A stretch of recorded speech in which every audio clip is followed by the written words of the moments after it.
Welcome to Alignment, using your values to invest in social change, brought to you by Oikocredit US. We're proud to bring you the 7th in our series of interviews with experts in the field of values-based investing. I'm Matt Eldridge, CEO of Oikocredit US. Today, we're delighted to have our special guest, Amanda Joseph, Director of FaithBased Initiatives for Calvert Impact Capital. How are investors of faith using their values to guide how they make an impact with their investments? Stay tuned to find out. Before we introduce Amanda, just a quick word about who we are. Oikocredit US is the nonprofit US affiliate of Oikocredit International, a 46-year-old global cooperative that works to improve living conditions in low-income countries. Oikocredit does so by investing in microfinance and small and medium-sized enterprises in Latin America, Africa, and Asia. Our job here at Oikocredit US is to raise awareness and financial support in North America for these efforts. We're so happy to speak today to Amanda. In her role at Calvert, she serves as a resource for faith investors on their impact investing journeys. What does that mean exactly? We're going to ask her. Prior to joining Calvert, Amanda worked at Opportunity Finance Network, the nation's leading association of community development financial institutions, or CDFIs. As you'll recall from our last episode, CDFIs are committed to providing affordable, responsible capital and financial services to communities not served by mainstream finance. Previously, Amanda held senior management roles at a technology company, assisting people to move sustainably out of poverty, at Jewish Funds for Justice, the Shefa Fund, where she managed the first and only national initiative to organize the American Jewish community to invest in low-wealth communities across the country. Amanda earned her bachelor's degree from Bryn Mawr and an MBA from Yale School of Management. She actually graduated 3 months before I started at Yale, so we just missed each other. Amanda, thanks for joining us. Welcome. Thanks so much, Matt. It's a privilege to be here with everybody today. Well, we're delighted to have you. Amanda, you've spent your career working to channel capital into positive social and environmental impact, both at home and abroad. Why do you do what you do? What makes you tick? That's a wonderful and challenging question. And I will answer it in a couple of ways. But first, I just want to share, given the audience who's with us today, I hope that what I share about my own journey and the work that we do here at Calvert Impact Capital around faith investors will really inspire you, whether you are an individual or you're a member of a congregation, exploring how your values fit into the choices you make with your assets, the assets that you stored. I think we're going to be in for an exciting conversation today. So what drives me? One story I'll share, it links back to our Matt and I share a graduate school path. That's where I first learned about community development financial institutions. I came to business school with a nonprofit background, really committed to finding my way to do economic and social justice work, but with a degree.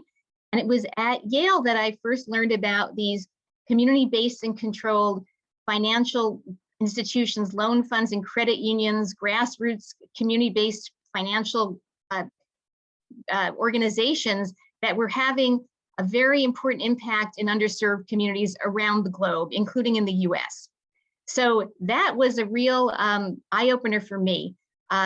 And really became what led me on the path that I am on today. But all of this for me was really grounded in my own Jewish values and teachings and experiences, and what I learned growing up, learning about the Hebrew word tzedek, or justice, learning about what we called tzedakah, or righteous giving and investing with our values, learning about tikkun olam, which some people may know is a phrase that means to heal the world, as sort of a mandate for why we do what we do.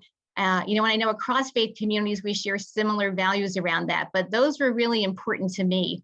We kind of recognize that the world is a very broken place, and there are many opportunities for all of us in whatever we do to make change and to heal that world. I became particularly interested with the CDFI inspiration about how investors, people of values-based, whether faith or secular, can actually deploy their assets, their financial resources, in addition to all the other good works that they've done, philanthropy, service work, but how do we really deploy our investments in our portfolios, particularly those in our institutions, for justice and for social change? Maybe the last thing I'll share, I'm not sitting in my office right now, but I have a picture of a Hebrew Free Loan Society. And I'll just share this little story. When I was working with the Shefa Fund, Jewish Funds for Justice, on this first and only national Jewish initiative to get the Jewish community to join other faith investors, particularly Catholic orders and Episcopalians and Quakers and Baptists and Mennonites, to do community investing. And you heard a lot about this from Sister Corrine, I think, in the last segment of this show. We were trying to bring the Jewish community along into this work, and we connected this is before we called this impact investing, back in the late 90s and aughts. And we made our own case for why there was a Jewish call for justice to do what we now call impact investing. When we were immigrants, primarily from Eastern Europe, like a lot of immigrant groups, we had our own self-help loan societies. We could not get credit from banks and access to capital, just like happens to communities across this country and the world today. So we, as immigrants, established what were called Hebrew Free Loan Societies, and they're all around the country. They still exist today. Some lend only in the Jewish community, and many lend to small business people and individuals, Jewish and non-Jewish alike. And so I have a painting of a Hebrew Free Loan Society that existed on the Lower East Side of Manhattan at the turn of the last century. And for me, that's a touchstone. It's a reminder for why I do what I do, and why I want to engage communities across faiths to doing impact investing. Oh, thanks, Amanda. That's inspiring to hear that. And I'm curious, can you tell us a little bit more about the painting? Sure. So it's just an image of this, of a little brownstone on the Lower East Side back in the olden days that you see in movies, where people could come in and get interest-free loans, whether it would to be, I need to buy a push cart, I need to pay rent, my kid needs to go to school, and get loans that were signed by community members with trust built on relationship, that we would help, someone would pay this loan back because we were helping someone get a leg up. And in fact, that's a good setup for a really wonderful Jewish teaching that's also important for me in this work. There was a medieval philosopher called Maimonides, a Rambam, and he ranked the degrees of tzedakah, of righteous giving. And we used to think the highest degree was to give anonymously, but truly the highest degree is to invest in somebody so that they could become self-sufficient.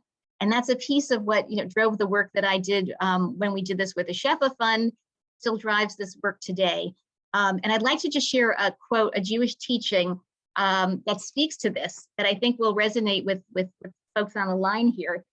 It's from a teaching of Avot Rabbi Natan, who says, "May blessing come to the one who provides relief. Better is the one who makes loans, but the one who provides a share for the poor and holds a stake in their success transcends them both."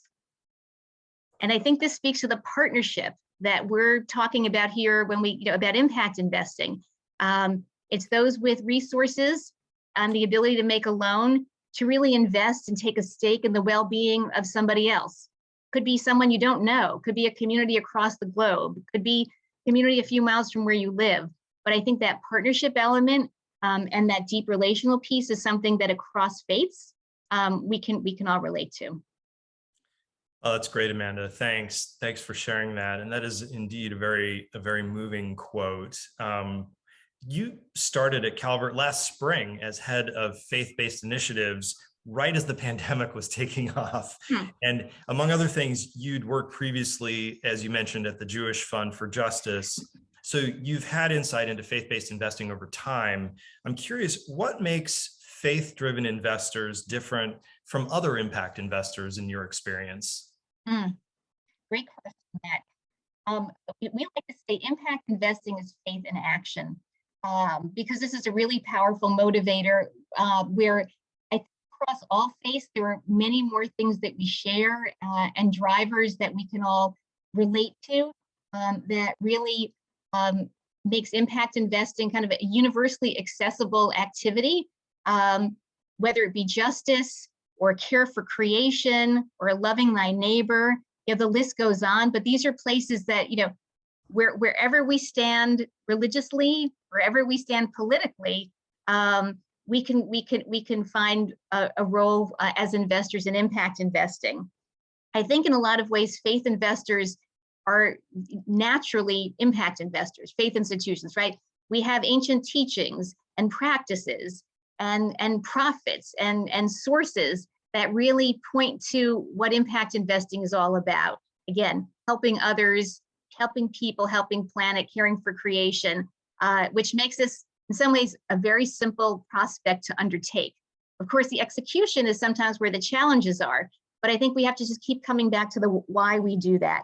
It's really calling us to task. It's saying we need to hold ourselves accountable, and holding ourselves accountable is also about how we're investing our dollars and the impact that those dollars are having while they sit idly, while we do all this other good work, the service work, the mission work, the relationship work, the prayer, the outreach that we do. I think sometimes we forget that whether you're a small congregation or a large faith-consistent foundation or institution, there's a whole portfolio of money that may be managed in ways that are really inconsistent with everything else that you're doing.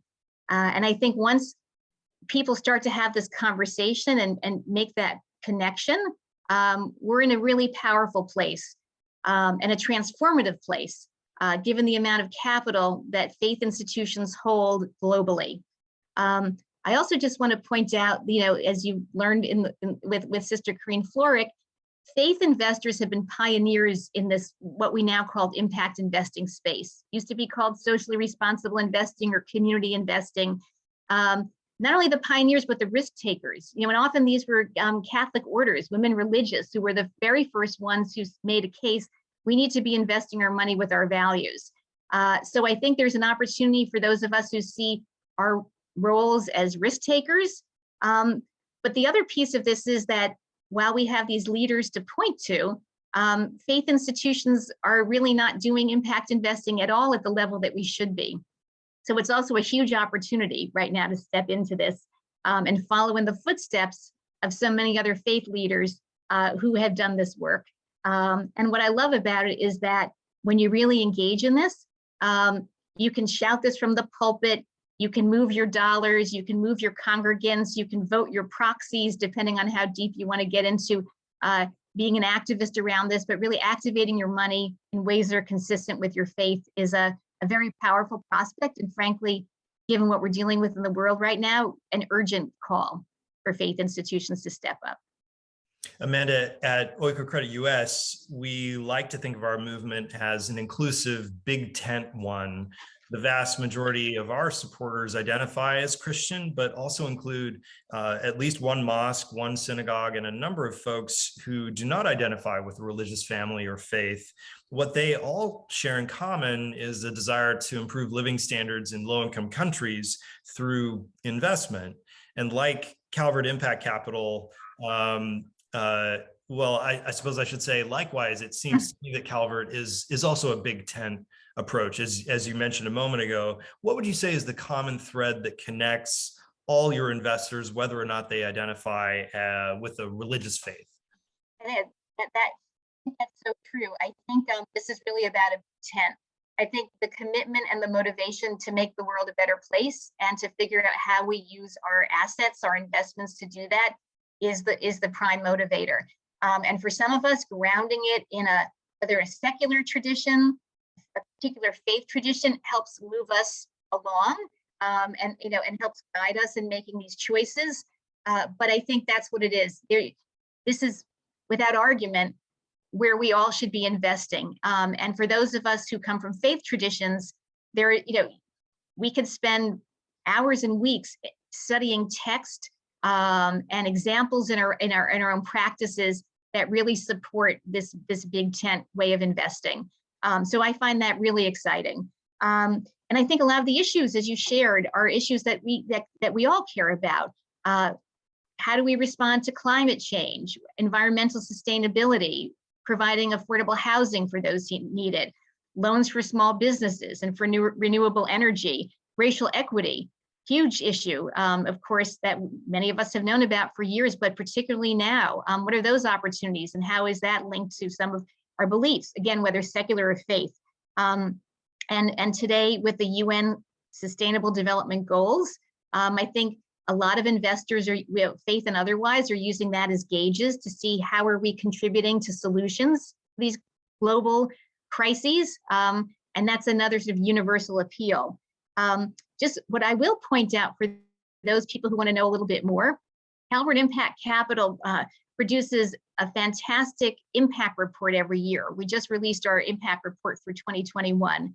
I like to direct people to it who are just curious about what we even mean by impact investing, how we track the data to show that we're doing what we say we're going to do, the jobs created, the numbers of carbon emissions reduced. So please take a look at that as a learning tool, because I think you'll find a lot of great information there. And just maybe two other points. Like a lot of CDFIs, when Calvert Impact Capital was founded 26 years ago now, many of our earliest investors, those who were willing to take a risk on a new investment project, were faith investors. So at our core, we've always worked with faith community investors as partners, as investors, whether they be small congregations, larger institutions, or some very large faith-based mutual funds. They've all come into our version of a Big Ten alongside secular investors. About 12% of our investor capital today still comes from faith institutions. That doesn't count how many folks are inspired by faith in what they do. And then when we did an investor survey 2 years ago, a year and a half ago, we discovered that about 26% of people surveyed were some way inspired by their faith to do this kind of investing. Wow, that's interesting. Yeah, so that's a sizable chunk of Calvert's investor base, and I can see why there is your position around faith-based initiatives. That's clearly a common thread for at least a portion of your investors. Oikocredit does not screen investments based on religious affiliation, and I think that's also true for Calvert. While the founders of our global cooperative were motivated 46 years ago by their Christian values as they were advocating for peace and against apartheid in South Africa, investment decisions are not dictated by whether an investee is Christian, Jewish, Muslim, Hindu, or even if they ascribe to a faith at all. Is that also the case for Calvert's faith-based initiatives? Matt, I think that's a great question. I'm going to answer it in several ways because I'm excited about what you raised here. First, like you and at Oiko, faith doesn't play a role at all in our portfolio decisions. While we have many faith partners who want to work on those issues, faith doesn't come into play in terms of how our investments team makes those choices. But let me explain a little bit about my role, and then I'm going to talk with you a little bit about what you raised around the roots of Oikocredit. So I have an interesting role as Director of Faith-Based Initiatives. Calvert Impact Capital, over this past quarter of a century, is not only committed to what we do as a nonprofit impact investing firm, but we're also really committed from the very start to growing the field, to growing the space of impact investors, and to really be a bridge from the financial markets and investors to the communities globally who need this capital, and making, as we say, impact investing accessible for all. So my role is actually part of our field building work. Whereas I shared, we've worked with faith investors from our very beginnings. They've been wonderful and continue to be wonderful partners. And we know there's this whole world of other faith-driven folk and institutions who haven't yet learned what we do. And that's why I get to have this special role of really working with partners around the globe. And I'll share a little bit more later about who they are, because folks may be interested to know about them. But really to grow what we call this impact investing ecosystem. So while I point to my colleagues and the amazing work that we do, I exist really to spread the good news, as it were, of what impact investing is and why we as faith investors should be considering it. But going back to the roots of Oikocredit, a lot of the work around impact investing and socially responsible investing in the United States also roots to the anti-apartheid movement. And I think of two great organizations out there. One is Shared Interest, which is based in the US, also with faith investors at their core, who came about to provide capital to Black businesses initially in South Africa and now throughout Southern Africa. So for folks interested in a global piece, that's a great organization, again, birthed out of faith investors and others responding to apartheid. The other great partner and another piece of this impact spectrum is Interfaith Center on Corporate Responsibility. I like to call them the great unsung heroes who are faith investors who use their assets to really hold corporations accountable for their actions and focus on human rights and climate change and labor rights, predatory bank lending policies, and really how do you use the companies in your portfolio, another piece of the spectrum of capital, to create change and justice. Amanda, I was chuckling there just for a moment because as you mentioned, Shared Interest and Interfaith Center on Corporate Responsibility, I had a flashback to being a senior in college. I actually wrote my honors thesis on sanctions against South Africa and got a little grant to go to New York and interview Donna Katzen. Donna Katzen. At ITPR, Great. who went on Yep. to be the head of Shared Interest. So Yes. it's been delightful to kind of keep in touch with her. And that's interesting to hear you talk about how they've been, both ICCR and Shared Interest have been important players in this space. You know, even though impact investing is relatively new, our recent research study found that it's been growing exponentially over the past decade. And in the US, one part of the impact investing landscape I've been the least familiar with is Islamic finance. And as I understand it, Islamic finance is how capital is raised in accordance with Sharia or Islamic law. And to oversimplify it, this would rule out debt financing, which generates interest payments, but would allow for equity investments, which provide profit sharing. How is Calvert approaching or looking at Islamic finance, and how do you see potential for growth in terms of folks who are interested in Islamic finance and making an impact? As you pointed out, impact investing and Islamic financing is growing globally, and there's been some activity in the United States, but because of Sharia compliance, finding the right products in the impact investing world that we operate in is sometimes more challenging. So definitely room for growth and opportunity with that. At Calvert Impact Capital, we've worked with a number of Muslim investors over the years looking at impact. And we've supported some groups internationally who structured Sharia compliant lending deals and structures. But that happens more in the international space and not as much here in the United States. I know there are some CDFIs who are experimenting with products that are Sharia compliant, both business loans and mortgages. So I think there's a lot of possibility here and a lot more learning we need to do. So I'll say that there. Also, I want to bring out, we speak a lot in the United States about impact investing, primarily Christian, increasingly Jewish community coming to the table, trying to figure out how we engage the Muslim community and Islamic principles in impact investing, and a lot, again, happening globally. But I also just want to point out there's a lot of other world religions who are looking at impact investing. And I'll just point to what we call the Dharmic religions. So Hinduism, Buddhism, Jainism. We don't hear a lot about that work yet in the United States, but some of the other partners of ours in the global impact investing ecosystem are actually working with partners around the world who are Hindu and Buddhist and Jain. Some of the work of Faith Invest, which is a network of faith investors in the UK, but global, is doing work there. Some of our friends at the GIN Faith-Based Investor Hub, the Global Impact Investing Network, which has a faith-based program also, is looking at that. And then there's a very interesting research project underway at Oxford right now called the Oxford Faith Aligned Impact Finance Project. And they too are looking beyond in addition to the Abrahamic religions, looking to the East to see where we may learn and bring in those thought leaders and creative investment structures as well. So there's a lot of room for creativity here and a lot of room for inclusion. And maybe just one other point, this might be a good place to pause on this, Matt. So people say, what's the size of the faith investor market? We haven't been able to size it. One quote people like to say from Faith Invest is that the faiths own about 10% of the world's assets, real estate, dollars, and so forth. I know some folks are trying to do research into what are the liquid assets under management by faith institutions to move into impact. And again, it's kind of a mystery. You know, a lot of faith institutions aren't forthcoming.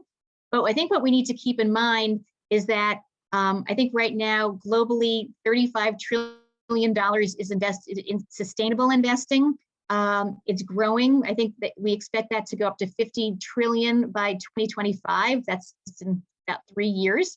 But if faith institutions and all the assets they held joined in this, not only this conversation, but this active impact investing, the potential is transformative. And I think the world would look a lot different than it does now. And we would challenge financial markets to begin to really make significant change to advance ways to heal the world, people and planet both.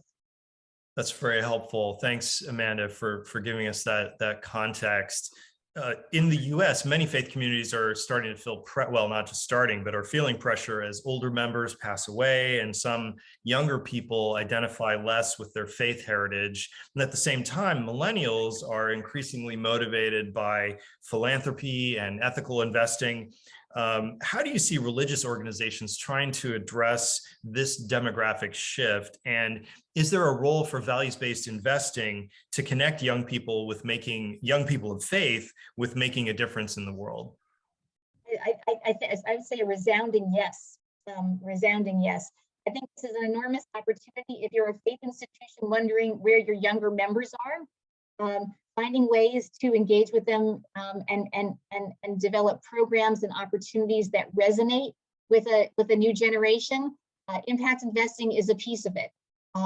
In addition to again, as I said earlier, the service work you might be doing, the mission work, the program work, the social justice work. Here is another way to start raising up. How are we looking at our investments? And I think to your point, and all the numbers show that this is what millennials want.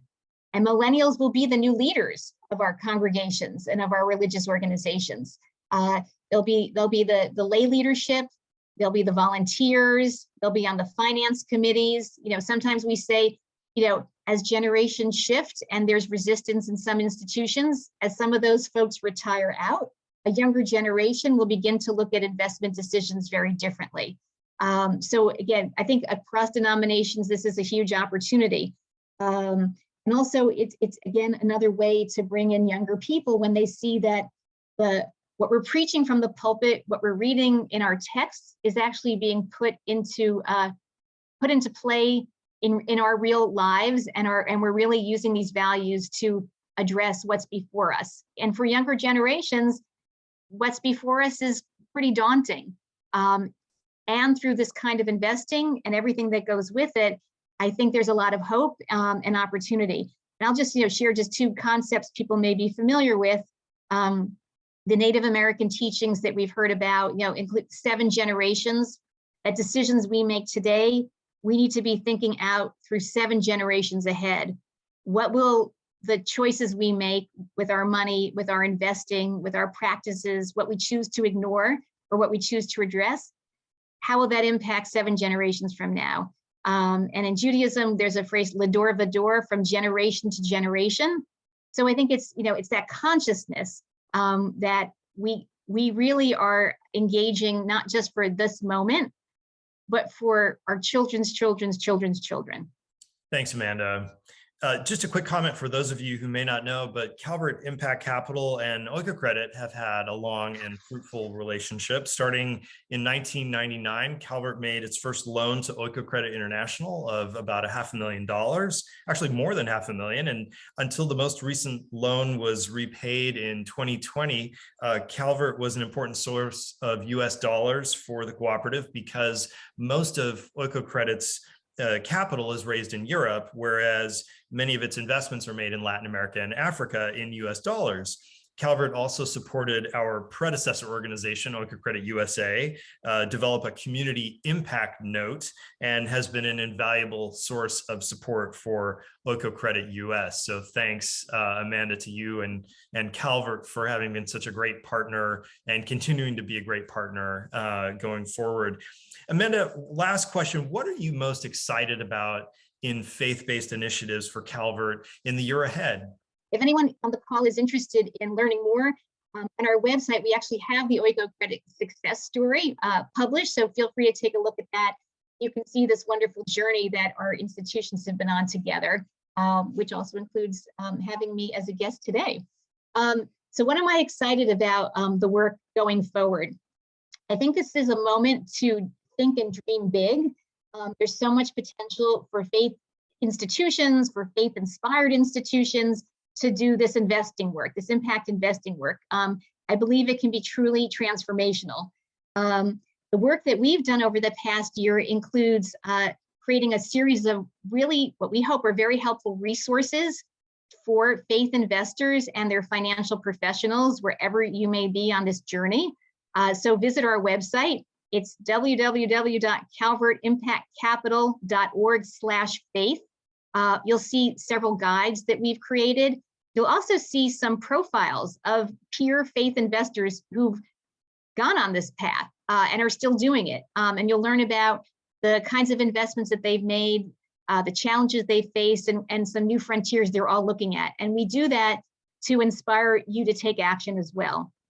I also want to raise up some of the really exciting work that's going on, as I said earlier, in this growing faith-based impact investing ecosystem.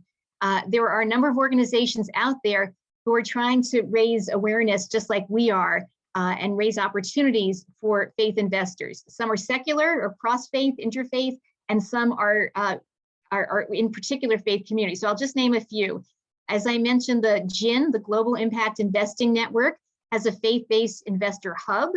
So you can see that on their website, and they have a newsletter that goes out that talks about faith opportunities, so check that out. Our partners in the UK working globally, Faith Invest, also has some great resources available to everybody, members and non-members. Interfaith Center on Corporate Responsibility, for those who really want to get engaged in the shareholder activism piece of this work. SEEK, or the Catholic Impact Investing Collaborative, which is a really exciting group, a growing group of Catholic institutions who actually make an impact investing pledge. And for those Catholic and not, I just want to share that Pope Francis has really been a huge advocate of the role that impact investing can play in the world. There's also a wonderful group called the Francesco Collaborative, really looking at Catholic social teachings and challenging us to the way we look at our economy and how we invest. FaithDriven Investor is a network of evangelical investors that people should definitely check out. A lot of great content on their site. And then in the Jewish community, a membership group called the Jewish Funders Network just released a guide on impact investing that's available to anybody to download. So a lot's going on. And as I mentioned earlier, this interesting group at Oxford, the Oxford Faith Aligned Impact Finance Project, which I think will be sharing research in the coming year that they've looked into on faith investors and the role they can play. So I think really getting these resources out to folks is exciting. At Calvert Impact Capital, we work a lot with financial advisors who have clients who may come to them with questions and opportunities, and we want to support them as well. And maybe just leave, just a couple of closing thoughts. One is, who amongst us is not at this table? If you're involved with a faith community and you think that this is something you want to explore, please get in touch. And we will connect you to the networks that will help you on your way, both from the high level to the practical. How do we actually have these conversations with our investment committees and our financial advisors? I think in America, the role of Black churches is so critical in communities, and we need to have more Black churches at the table, because every congregation, large and small, has assets they're managing and choices to make.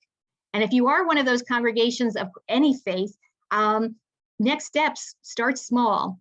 see if there's a local investment you can make. Is there a CDFI, a community development financial institution that might be in your community that's doing important work, that takes investments? If you do work overseas, is there a micro enterprise fund that you could look at that might support some of the work that you're supporting through your service or your philanthropy work? Have a conversation with your finance committee. Ask to see where your congregation or your community's money is invested. That's a start. Maybe you'll be surprised that there are socially responsible and impact investments being made in your name, but maybe they're not there. And if they're not, ask why not, and really start the conversation there. You also might discover your denomination years ago had resolutions or programs that were trying to encourage this kind of work that need to be dusted off. You might even find in your own investment policies, someone years ago had taken on this mantle, and you just need to remind people that community investing, impact investing is something that we need to be doing.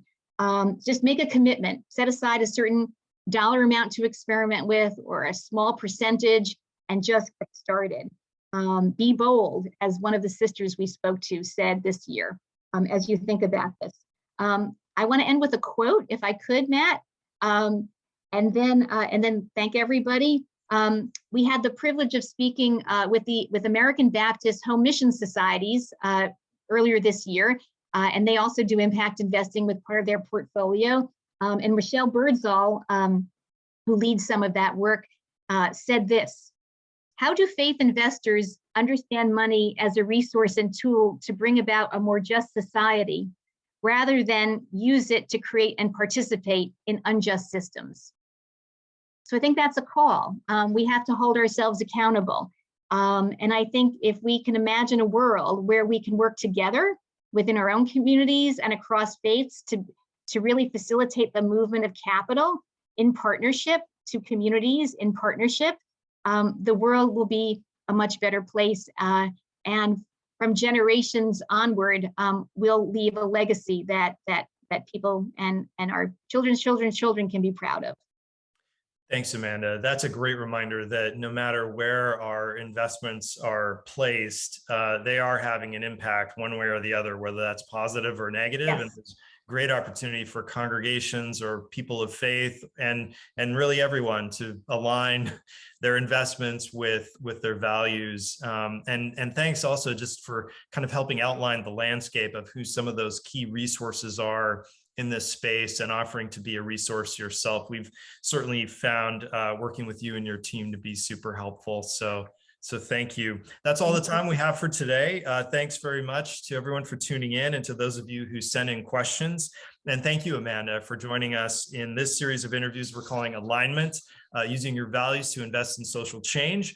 Please join us at the same time on Wednesday, January 26th, 2022 for our next interview in the Alignment series. Alignment is made possible by generous donations from people like you. You can also invest in Oikocredit's impact through our recoverable grant program. As Amanda mentioned, if you'd like to learn more about Calvert Impact Capital, visit calvertimpactcapital.org. And for more about Oikocredit US and how to support our mission to improve living standards in low-income countries, visit our website at oikocreditus.org. Until next time, on behalf of everyone at Oikocredit US, thanks for your support. Happy New Year and see you soon.